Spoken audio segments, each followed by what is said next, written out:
ఓం సాయిరామ్. ఓం శ్రీ మాత్రే నమః.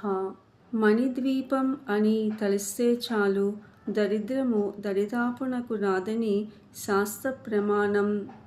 అటువంటి మహాశక్తివంతమైన మణిద్వీప వర్ణన మనసారా చదివినా లేదా గానం చేసినా ఎటువంటి ఫలితాలు వస్తాయో స్వయంగా అనుభవించి తెలుసుకోవలసిందే గాని వర్ణించుటకు వీలు కాదు.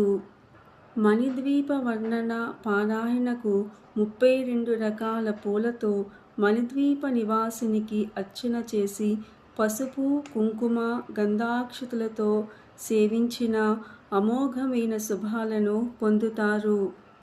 ఇంటిల్లిపాది కుటుంబ సభ్యులంతా తరతరాల వరకు అష్ట సంపదలతో భక్తి జ్ఞాన వైరాగ్య ఆయురారోగ్య ఐశ్వర్యాలతో తులతూగుతూ యోగులు సిద్ధులు జ్ఞానులు మహాభక్తులింట జన్మలు ధరించి ఆంత్యకాలమున మణిద్వీప నివాసులై మోక్షధామమునకు చేరుదురు.